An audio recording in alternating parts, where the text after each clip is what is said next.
काय म्हणताय? मागे मागे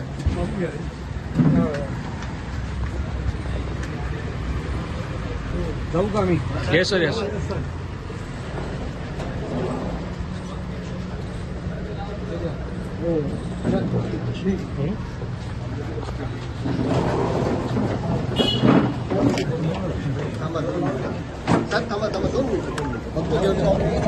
तुम्ही मनसे अध्यक्षांनी राष्ट्रवादीची भेट घेतली आहे. अनेक दिवसांपासून तपोवनचा मुद्दा खऱ्या अर्थानं मोठ्या प्रमाणात त्यांनी सुद्धा उचलला, त्यांनी सुद्धा उचलला. काय बोलणं झालं तुमचं प्लीज? तपोवनातले ज्यांनी ज्यांनी सपोर्ट केला त्या सगळ्यांचं मग खूप आनंद आणि अभिनंदन आणि शुभेच्छा द्याव्याच्या वाटतात. तर राजसाहेबांनी मला सपोर्ट केला त्याचा खूप आनंद झाला. म्हणजे त्यांच्याबरोबर गप्पा चर्चा केली तर आणि हे कसं वाचलं पाहिजे आणि एकंदरीतच झाड हा विषय कसा चांगला झाला पाहिजे आणि वाचली पाहिजे त्याच्याबद्दल चर्चा केली. मात्र मुख्यमंत्र्यांनी या संपूर्ण प्रकरणावरती पहिल्यांदा जेव्हा ते व्यक्त झाले तेव्हा त्यांनी सांगितलं की ऍक्टिव्हिजम केला जातोय, अनेक जण राजकीय दृष्ट्या पर्यावरणवादी होऊ पाहत आहेत. एक प्रकारे ज्या पद्धतीने वृक्षतोडीला विरोध करणाऱ्यांवर त्यांनी टीका केली. तुम्ही सुद्धा सरकारमधल्याच एका पक्षाशी जोडले गेलेले आहात, याला कसं उत्तर देतात? महाजनांनी सुद्धा तिथे जाऊन आम्ही वेगळी झाडं लावतो असं सांगितलं. नाही, आपण बोललो ना की वेगळी झाडे पण अशी काही लागत नाहीत आणि ते बरोबर होत नाही. आणि 15 फुटी झाडं वगैरे तर अगदीच मजाक आहे ती. ज्या जागेत झाडं आलीच नाहीत तिथं आता 15 फुटी झाडी कशी लागणार? तिथं मातीच तशी नसेल, खतच नसेल, पाणीच नसेल तर कशी येतील ना? जी आहेत ती तोडायची कशाला? ह्याच्यावरती बोलणं झालंच आहे आपल्याला. मुद्दा असा आहे की आहे ती झाडं तोडायला नाही पाहिजे, वेगवेगळे व्हायला पाहिजे. ज्या परंपरेने जे सण आहे हे सगळं व्हायला पाहिजे, त्याच्याबद्दल आपण आहोतच, आदर आहेच आपल्याला. पण ही नवीन झाडाची फसवणूक नाही व्हायला पाहिजे, झाडं तुटली नाही पाहिजे. आणि एकंदरीत महाराष्ट्रातली आपली सगळी वनराई आहे, देवराई आहे, त्या कशा टिकल्या पाहिजे तर नवीन कशा झाल्या पाहिजे अशी मसाज. मुख्यमंत्री याला ऍक्टिव्हिजम म्हणतायत, राजकीय दृष्ट्या प्रेरित पर्यावरणवादी म्हणतात.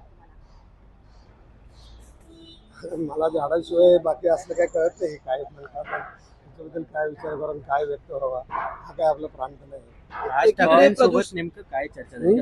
राज ठाकरेंसोबत आता नेमकी काय चर्चा, नेमकं काय त्यांनी एकत्रित आंदोलन कोणाला जो सपोर्ट केला ना त्याच्याबद्दल मला खूप आनंद झाला, म्हणून त्यांना भेटायला आलो. ही चांगली गोष्ट आहे.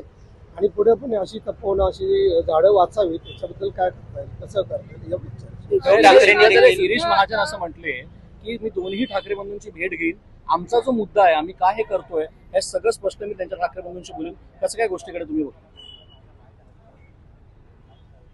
काय म्हणले ते की मी दोन्ही ठाकरे बंधूंची भेट घेईन आणि सरकारचा मुद्दा तरी काय आहे, सरकार तिकडे काय आहे याच्या गोष्टी करत नाही, मी ठाकरे बंधू समजून सांगतो. ठाकरे बंधून ते बघून घेतील ना. उद्धव ठाकरेंना काय भेटणार? उद्धव ठाकरेंनी देखील तपोवनाच्या जे वृक्षतोड आहे भेटणार म्हणजे योगायोगानंच भेटलो असं. या सगळ्यांना आपण भेटून ना, म्हणजे ज्यांनी ज्यांनी सपोर्ट केलाय त्या सगळ्यांनी आपल्याला झाडं वाचवण्यासाठी हे सगळं करायलाच हवं. तुम्ही सतत त्या ठिकाणी आंदोलन करताय, मात्र सरकार काही नमती भूमिका घेत नाही. एकत्रित आंदोलन करण्यासंदर्भात काही तुमची चर्चा नाही, सरकार आपलं काही दुश्मन थोडी आहे.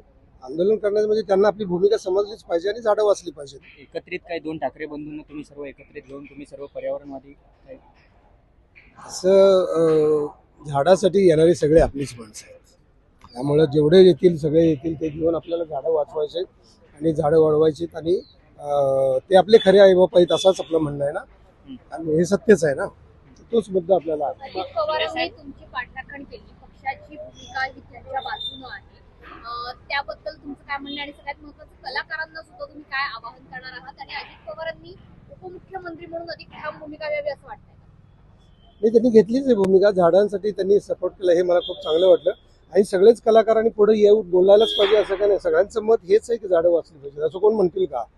आता काही पर्यावरणवादी विनाकारणच सपोर्ट करत नसतील तर ते जरा त्यांचा विचार करावा लागेल. पण पर्यावरणवादी म्हणजे तू पण पर्यावरणवादी ह्या पण आहे. कोणाला वाटतं काय झाड तोटावं? तुम्हाला वाटतं काय?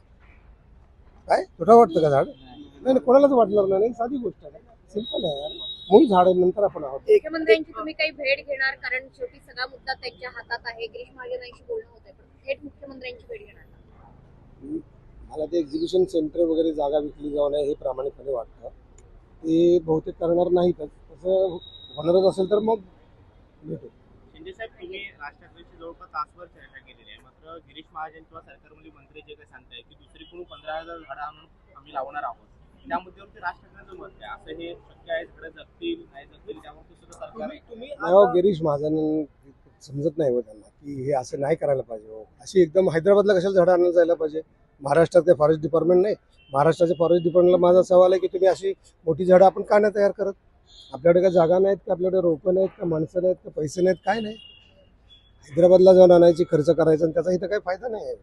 पण एवढी मोठी झाडं खरोखर जगतात का? तुम्ही स्वतः गेवराई आणि 15 फुटी झाडं जगण्यासाठी फार मोठे कष्ट घ्यावे लागतात. ती जमीन खोदावी लागते, त्याला खत पाणी तयार करावं लागतं, 6 महिने पडून ठेवावं लागते. वर्षभर ती योग्य तयार झाल्यानंतर ते झाड लावलं पाहिजे, मग वाढलं पाहिजे. हे असं लगेच आणलं तिकडं खोदला खड्डा लावला लगेच ती 2 फुटावर 4 फुटावर खड्डे काढले आणि झाली लगेच. म्हणजे असं नाही होत ना. तर हे समजायला पाहिजे. मंत्री लेवलच्या माणसांना जर समजत नसेल काढा खड्डे, आयुक्त लेवलला काढा खड्डे, लावा झाडं, एवढं महाराष्ट्राला करा फसवतो. महाराष्ट्रातील महापालिकेने एक्झिबिशन सेंटरचा प्रस्ताव आणलेला होता. तशा पद्धतीचं टेंडर सुद्धा निघण्याच्या प्रोसेसमध्ये होतं. आता सांगितलं जाते की आम्ही हे टेंडर रद्द करतो आहोत. त्याची खात्री तुम्हाला आज पटलेली आहे? आज त्यांनी पर्यावरणच्या काही लोकांना बोलवलं आहे नाशिकला. 12 वाजता त्यांची मीटिंग होणार आहे आणि मला वाटते बातमी आली आहे रद्द केलं म्हणून, पण अजून कागदोपत्री ते आलेलं नाही. मला वाटते आज देखील मुख्यमंत्र्यांनी असंही म्हटलेलं होतं की आता जी झाडं कापली जातात ती गेल्या 10-12 वर्षांमध्ये लावण्यात आलेली झाडं, ती काही फार पूर्वीची झाडं नाही आणि ती पालिकेनंच लावलेली होती. त्यावेळेला कुंभमेळा नव्हता म्हणून ती झाडं आजवर एवढी मोठी झाली. झाडं तोडून काय व्हायला नाही. छोटी झाडं मोठी झाडं 10 वर्षाची आणि 100 वर्षाचा असा काय मुद्दा नसतो. झाड असतं, त्याचं एक वय असतं आणि झाडं तोडून पर्याय झाडं लावणं हे काय बरोबर नाही. तापमानाचा झुडपं पारा आहेत असं वगैरे गिरीश महाजन म्हणतायत. फार मोठी झाडं नाही, झुडपं वगैरे आहेत. तुम्ही स्वतः तपोवनामध्ये होता काय? अहो गवत असो, झुडपं असो, वेली असते, ही झाडाचेच प्रकार आहेत ना. ते म्हणजे काय फालतू आहेत आणि हे म्हणजे काय, त्याच्यावर तर आपण जगतो ना. झुडपं, वेली, गवत, आपण अन्न पाणी खातो ते गवतच आहे ना एक प्रकारचं. सगळं गहू, बाजरी, ज्वारी, ऊस हे सगळं गवत आहे ना. मका बिका हे गवताचेच प्रकार आहेत ना. वेलीवरचं काय नाही खात आपण. वेली लगेच ते आपण काढायचं आणि त्याच्यावरती किती प्राणी पशु जगत असतात ना. तुम्ही आता राष्ट्रपतींची भेट घेतली, त्यांना सगळं मुद्दा समजून सांगितलं काय नेमकं त्यांना देखील माहिती असेल. त्यांचं त्याच्यावर काय मत होतं? म्हणजे त्यांनी तुम्हाला काय सांगितलं? राज ठाकरे हे चांगले नेते आहेत, चांगले विचारवंत आहेत आणि कलाकारांसाठी तर खूपच चांगले आहेत. मला नेहमीच ते आवडतात आणि आम्ही नेहमीच भेटी घ्यायचा प्रयत्न करतो. फार कमी वेळा भेटतो, पण आज या निमित्तानं असल्यामुळे सगळं मीडिया समोर येतं. पण अदरवाईज मला तर माणूस म्हणूनच आवडतात.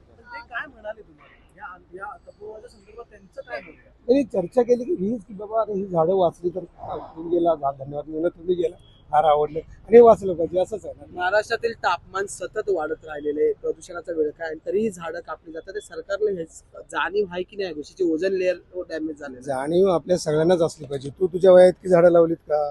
तू आयुष्यभर आपण ऑक्सिजन खाली होता, आपण किती झाडं लावलं का?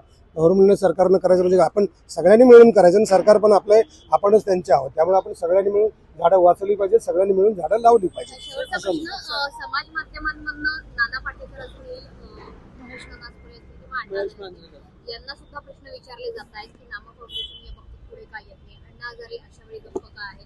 समाज माध्यमांमधनं अशा काही लोकांचीही नावं घेऊन विचारलं जात आहे. त्यांना तुम्ही आवाहन करणार का? कारण अनेक कलाकार तुमच्या सोबत आहेत. नाना पाटेकरांचं मत झाडं वाचवण्याचंच आहे. काल ते नाटकाला आले होते, सकाराम मॅडम नाटक बघितलं, त्यांना खूप आवडलं आणि त्यांनी कौतुक केलं आणि त्यांनी हेही सांगितलं की हा चांगला मुद्दा आहे आणि सगळ्यांनी सारखं मीडियासमोरच बोललं पाहिजे असं नाही. सगळ्यांचं मत आहे, प्रत्येक माणसाचं मत आहे, प्रत्येक माणसाचं मत असलंच पाहिजे, झाडं वाचलीच पाहिजे. तसंच एक यवतमाळमध्ये विद्यार्थ्यांना एक प्रश्नपत्रिका, सरावपत्र प्रश्नपत्रिका, त्यामध्ये यापैकी श्रेष्ठ जात कोणती असा प्रश्न विचारला गेला. काय यापैकी श्रेष्ठ जात कोणती असा प्रश्न विचारला गेला. त्यामध्ये 4 जाती होत्या, ब्राह्मण जात, 4 जाती होत्या.